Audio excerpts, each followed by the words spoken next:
लोगोफोर नोंथांमोनखौ आंनि advance Bodoland YouTube चेनेलाव बयखौबो बरायबाय। लोगोसे दिनैनि गोदान भिडिअ नोंथांमोनखौ बयखौबो बरायनाय थाबावबाय। आं दिनै नोंथांमोननो मोनसे गोदान भिडिअ लानानै फैदों। बियो स्कलारशिपनि सोमोन्दै जाय जोंनि फंबाय बिनानावमोनहा क्लास 9, 10 आरो मेट्रिक पास जानानै HS first year, second year आरो BA, BSc बायदि बायदि पस्ट ग्रेजुवेट कर्स लानानै एबा फरायगासिनो दं। बिथांमोननि थाखाय गोजोनथाव खौरां। बे 2019 and 20 सेसननि स्कलारशिपआ जागायबाय आरो जाय बिथांमोना दाख्लैसो 2018-19 नि स्कलारशिपखौ मोनखांबाय बिथांमोनाबो रिनिउवेल खालामनो हासिगोन। बेखौ माब्लानिफ्राय माब्ला अनलाइन जागोन आरो बहा अनलाइन जागोन आं बिनि सोमोन्दै नोंथांमोननो फारि फारि खोन्थागोन। नोंथांमोना भिडिअखौ जागायनायनिफ्राय जोबजासे नाय।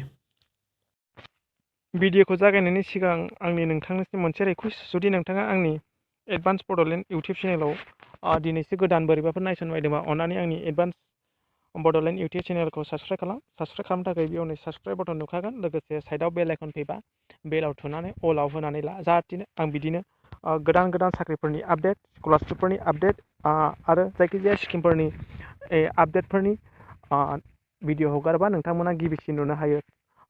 बिदिनो आंनो गोबां भिडिअ हगारनाय दं, नोंथांमोना बिसोरखौबो नायनो हागोन। थ' जों दानिया भिडिअखौ जागायदिनि। बियो अफिसियेल नटिफिकेसन। नोंथांमोना भिडिअखौ जागायनायनिफ्राय जोबजासे नाय। बबेहाय एप्लाइ जागोन आरो मा डकुमेन्ट्स नांगौ, बोरै एप्लाइ खालामो आं बिनि सोमोन्दै नोंथांमोननो भिडिअनि गेजेरजों खोन्थागोन। नोंथांमोना भिडिअखौ दाना लासेनो नाय, नङाबा नोंथांमोना बुजिनाय नङा। बे नटिफिकेसनाव हगारदों नै 24 जानुवारि 2020 आव। बेयाव नै गभर्नमेन्ट अफ आसाम होनाय दं, directorate of welfare of plain tribal and backward classes Assam.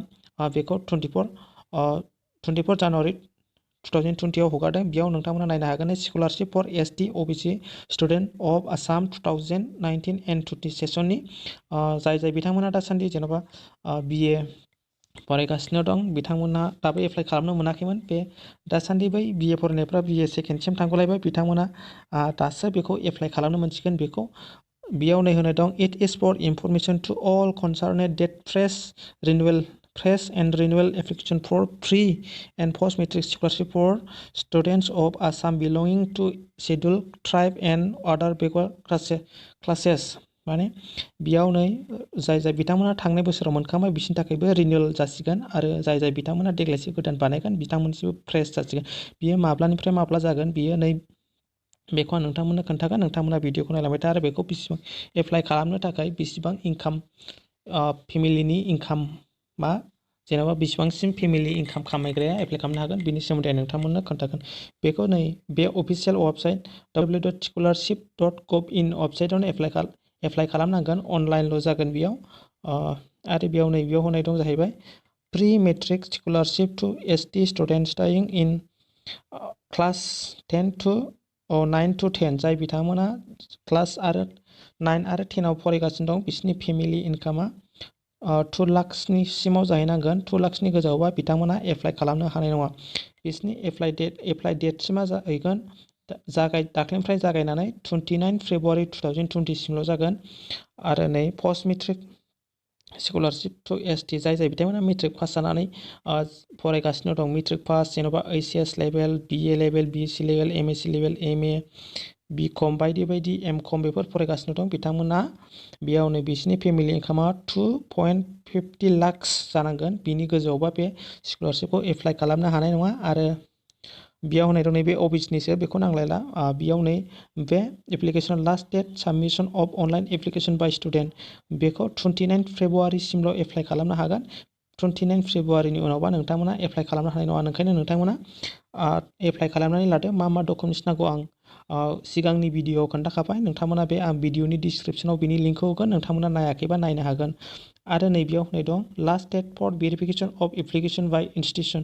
बेयाव नै होनाय दं 11 मार्चनि गेजेराव कलेज एबा स्कुल लेभेलफोराव, इनस्टिटिउसन लेभेलाव बे नोंसिनि एप्लाइ खालामनाय स्कलारशिपखौ भेरिफाइड खालामनांगोन। बेखौ बोरै एप्लाइ खालामो, मायाव वेबसाइटआव एप्लाइ खालामो आं नोंथांमोननो खोन्थागोन। नोंथांमोना भिडिअखौ जागायनाय जोबजासे नायलांबाय था। जोंनि जाय फंबाय बिनानावमोनहा क्लास 1 निफ्राय क्लास 8 सिम फरायदोंमोन बिथांमोननि स्कलारशिपआ जाखांबाय। बिथांमोना अफलाइनसो जायो।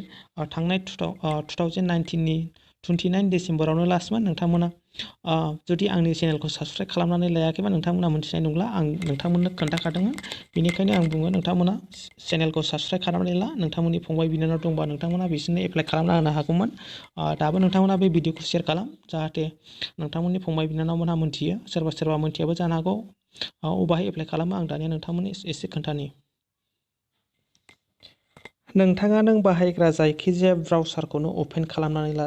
जिखुनु जाया ब्राउसार, जेनेबा क्रम ब्राउसार, अपेरा मिनि, इउसि ब्राउसार, बेखौनो अपेन खालामनानै ला। आं जेनेबा क्रम ब्राउसाराव नायनोसै। बेयाव नोंथाङा स्कलारशिपल' टाइप खालाम, नङाबा स्कलारशिप टाइप खालामाबा एनएसपि टाइप खालाम। बेनि उनाव सार्च बाराव बेनि उनाव बेबायदि पेज फैगोन। बेबायदि पेज फैनायनि उनाव नोंथाङा बे फार्स्ट पेज नुना फैनायावनो, इन्टारपेज फैनायावनो बेयाव क्लिक खालाम। क्लिक खालामनायनि उनाव बेबायदि पेज फैगोन। बेयो अफिसियेल वेबसाइट। नोंथांमोना बेयाव क्लिक खालामनानै नायनो हागोन। नै गाहायाव बोख्लायनानै बेयाव स्टेट स्किम दं, बेयाव क्लिक खालाम। क्लिक खालामनायनि उनाव बेयाव नै आसाम नुगोन। आसामाव क्लिक खालामनानै बेयाव नोंथांमोना नायनो हागोन। नै जोंनि एसटि प्रि बे ओबिसिनि बेयाव नै जोंनि गाहायाव नुनो हागोन। Pre matric scholarship to ST student class 9 to 10, बेयाव क्लास 9 निफ्राय 10 सिम बियो फ्रिया। जोंनि फंबाय बिनानावमोननि क्लास 1 निफ्राय 8 सिमा अफलाइनसो, बिथांमोना जाखांबाय। नोंथांमोना मोनथियाखैबा नोंथांमोननि गोरोन्थि। नोंथांमोना चेनेलखौ साबस्क्राइब खालामलाया, बेफोरनि थाखायनो मोनथियासै जानो हागौ। आं भिडिअखौ हरखादोंमोन। आरो बेयाव नुनो हागोन नैबेयाव post matric scholarship to ST students, बेयाव पस्ट मेट्रिक पास जानायनि उनाव जिखिनि जाया BA MSc फरायनाय बिसोरनो बेफोरखौनो पस्ट मेट्रिक स्कलारशिप बुङो। बियो नै 29 फेब्रुवारिसिमल' जागोन। नोंथांमोना बेखौ थाबैनो एप्लाइ खालाम। आरो बियो नै अपेन टिल होनाय दं 10, बियो इनस्टिटिउसन लेभेलनि थाखायल' 10 फेब्रुवारिसिमाव। आरो नैबे स्टेट लेभेलाव भेरिफाइ जानायनि 11। नोंथांमोना एप्लाइ खालामाखैबा थाबैनो नोंथांमोननि डकुमेन्ट्सखौ रेडि खालामनानै एप्लाइ खालामनो हागोन। बेखौ एप्लाइ खालामो आं नोंथांमोननो एसे खोन्थानि। बेयाव नोंथांमोना नै निउ रेजिस्ट्रेसन नुनाय दं, बेयाव क्लिक खालाम। आरो जाय बिथांमोनहा दाख्लै थांनाय बावैसो मोनखांबाय, माने 2018-19 सेसननि स्कलारशिपखौ मोनखांबाय बिथांमोना बे लगिनाव होनानै, बे रिनिउवेलाव होनानै नै नोंथाङा बेसेबां मायथाइनि स्कलारशिपखौ मोन्दोंमोन बेखौ होबानो जाबाय। 2018-19नि स्कलारशिपखौ मोन्दोंमोनबा नोंथाङा बेयाव रिनिउवेल होनानै नोंथाङा नोंथांनि एप्लिकेसन आइडि आरो नोंथाङा नोंथांनि सिगांनि एप्लाइ खालामनाय एप्लिकेसन आइडि आरो नोंथांनि पासवर्डखौ होनानै बेयाव जा केपचा नुदों बेखौ टाइप खालामनानै लगइन खालामनानै नोंथांमोना खालामबानो जाबाय। नोंथांनि डेट अफ बार्थ पासवर्ड जाखायो। जुदि नोंथाङा देग्लायसो गोदान बानायगोनबा नोंथाङा बेयाव निउ रेजिस्ट्रेसनाव क्लिक खालामनानै बेबायदि इन्टारफेस फैगोन। नोंथाङा मा नांगौ नै बेयाव गाइडलाइन होनाय दंखायो। बेयाव नै इडुकेसनेल डकुमेन्टस अफ स्टुडेन्टनि इडुकेसनेल डकुमेन्टस माने नोंथांनि बायदि मार्कशीट एरि गासैखौबो नांजोबगोन। बेयाव नै दं student bank account and FIC code of the bank branch. बेयाव नै जाय स्टुडेन्टआ एप्लाइ खालामगोन बिनि बेंक एकाउन्ट नांगोन आरो FIC code, Indian financial system code, बेथ' पासबुकआवनो थाखायो। आरो नै बेयाव होनाय दं प्रि मेट्रिक स्कलारशिप स्किमनि थाखाय, जेन'बा जाय जोंनि फंबाय बिनानावमोना क्लास 9 आरो 10 आव फरायगासिनो दं, बे स्टुडेन्टनिया बिना निजा गावनि बेंक एकाउन्ट गैयाबा बिमा बिफानिखौ होबाबो जागोन। बेयाव बिमा बिफानि एकाउन्टखौ सानै स्टुडेन्टनियावल' बाहायनो हागोन। गावनि फिसाला एबा फिसाजो साथामसो दंबा साथामनियाव बाहायनो हानाय नङा। सानै स्टुडेन्टनियावल' गावनि फिसाफोरनियाव बाहायनो हागोन। बेयाव नै थामथियाव दं जाहैबाय Aadhaar card number of student. बे आधार कार्डखौ नांलाया जोंनि आसामनि थाखाय, बे मनिटरि नङा। बेयाव होनाय दं if Aadhaar is not available then bonafide student certified that institution school. जेन'बा आधार कार्ड गैयाबा नोंथाङा नोंथांनि स्कुलनिफ्राय बनाफाइड होनदों, माने रिडिं सार्टिफिकेट, स्कुलनिफ्राय नोंथाङा बनाफाइड सार्टिफिकेट लाबोनांगोन। बेयाव 5 दं नै enrolment Aadhaar card, enrolment ID or scanner copy of bank passbook.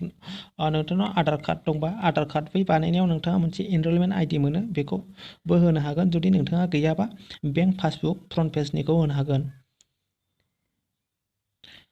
आरो बेयाव होनाय दं नै नोंथाङा जेन'बा क्लास 9 आरो 10 आव फरायोबा बेखौ प्रि मेट्रिक स्कलारशिप स्किमाव सेलेक्ट खालाम। आरो नोंथाङा मेट्रिक पास जानायनि उनाव जायखिजाया कर्स फरायदोंबा मेट्रिक पास, जेन'बा HS BA BSc MSc बायदि फरायदोंबा नोंथाङा पस्ट मेट्रिक स्कलारशिपआव क्लिक खालामना हो एप्लाइ खालामनायाव आरो बेयाव दं नेम अफ स्टुडेन्ट गावनि स्टुडेन्ट एडुकेसनेल जेन'बा क्लास 10 नि सार्टिफिकेटआव थानाय एबा स्कुलनि एडमिट बायदि बायदियाव थानाय बे नामखौनो एखे जानाय जानांगोन होननानै बुंदों बेयाव आरो नै स्टुडेन्टनि मबाइल नाम्बार बे मबाइल नाम्बारखौ नांथारगोन मानोना बेयाव एप्लाइ खालामनायाव OTP थाङो बेखौ नांथारगोन आरो इमेल ID नांगोन इमेल आइडिबो नांगोन बिनि उनाव बेंक एकाउन्ट नांगोन नोंथांमोना बेंक एकाउन्टनि सोमोन्दै खिन्थाखाबाय बेयाव होनाय दंखायो student advise to provide annual family income as per the income certificate issue by competent authority in their scholarship application होनाय दं माने नोंथांमोना सार्कल अफिस एबा STO अफिसनिफ्राय नोंथांमोना नोंथांमोना इनकाम सार्टिफिकेट लाबोनांगोन नोंथाङा एप्लाइ खालामनो थाखाय बेयाव नै बक्स दंजोबो नोंथांमोना बेयाव सेलेक्ट खालामजों नोंथांमोना बेखौ फरायनो हागोन सेलेक्ट खालामनायनि उनाव नैबे कन्टिनिउ क्लिक खालाम कन्टिनिउ क्लिक खालामनायनि उनाव बेबायदि इन्टारफेस फैगोन नोंथाङा मा स्टेटनि बेखौ सेलेक्ट खालामदो जोंना आसाम नोंथाङा मा स्कलारशिप केटेगरि होनाय दं नोंथाङा जुदि नैबे प्रि मेट्रिक माने नोंथाङा जेनेबा क्लास 9 10 आव फरायदोंबा नोंथाङा बे प्रि मेट्रिकआव होदो जुदि नोंथाङा मेट्रिक पास जाखांनायनि उनाव HS जेन'बा BA BC फरायदोंबा नोंथाङा नैबे टप क्लासाव होदो बिनि उनाव स्टुडेन्टनि नाम बेयाव नै स्किम टाइप होनाय दं नोंथाङा बेखौ सेलेक्ट खालामदो बेयाव नै स्कलारशिप स्किमाव क्लिक टाइप खालामदो बेनि उनाव नोंथांनि डेट अफ बार्थ बेयाव नोंथाङा हौवा ना हिन्जाव नोंनि जेन्डार बेयाव नोंथांनि मबाइल नाम्बार बेयाव इमेल आइडिया गैयाबाबो जायो मबाइल नाम्बारा नांथारगोन नैबेहाय नै बेंक FIC कड बियो पासबुकआव थाखायो आरो नैबेयाव कनफार्म बेयाव जा FIC कड होदों बेखौनो एखे बेयाव कनफार्म FIC कडखौ होदो बेयाव बेंक एकाउन्ट आरो बेयाव कनफार्म बेंक एकाउन्ट एखे आरो बेयाव मा बेंकनि नामा नाम स्टेट बेंक अफ इन्डिया ना आसाम ग्रामिन बिकास बेंक बे नोंथांनि सायाव आरो बेयाव नै मोनसे नों जायखिजाया आइडेन्टिफिकेसन डिटेल्स होनांगोन बेखौ जायखिजाया मोनसे सिलेक्ट खालाम जुदि नोंथाङा आधार कार्ड दंबा आधार कार्ड होनो हागोन आरो बेंक पासबुक दंबा बेंक पासबुकखौ होनानै नोंथाङा बेयाव नोंथांनि पासबुकखौ फार्स्ट पेजखौ कपि खालामनानै आपल'ड खालामनांगोन बियो 200 KB नि गाहायाव जानांगोन बेयाव आधार कार्ड 11 ID बिनाय दं बेखौ नांलाया नोंथाङा बेखौ मोनसे खालामबानो जाबाय बेनि उनाव नोंथाङा बे केपचारखौ होनानै बे रेजिस्टाराव क्लिक खालामबानो नोंथांनाव मोनसे OTP फैगोन बेनि उनाव नोंथाङा गासिबो एकाडेमिक डिटेल्सखौ फिलआप खालामनाय नोंनि फादार मादारनि नाम गासिबो नोंथाङा होजोबबानो जाबाय नोंथाङा जुदि माबाफोर बुजियाखैबा भिडिअनि कमेन्ट सेक्सनाव थांनानै कमेन्ट खालामहर आरो जुदि सोर स्टुडेन्टआ बेसेबां एप्लाइ खालामबा बेसेबां फैसा मोनगोन एबा बेसेबां इनकाम नांगोन आं बिनि सोमोन्दै सिगां मोनसे भिडिअ खालामखानाय दं आं बे भिडिअनि लिंकखौ भिडिअनि डिसक्रिपसनाव होगोन नोंथांमोना बेखौ नायाखैबा एप्लाइ खालामनायनि सिगां बेखौ खनसे नायनानै लानो हागोन दिनैनि भिडिअ एसेनोसै थेंक इउ नोंथांमोना नोंथांमोननि लोगोफोरनो शेयार खालाम जाहाथे बयबो मोन्थिनानै बेखौ एप्लाइ खालामनो हायो थेंक इउ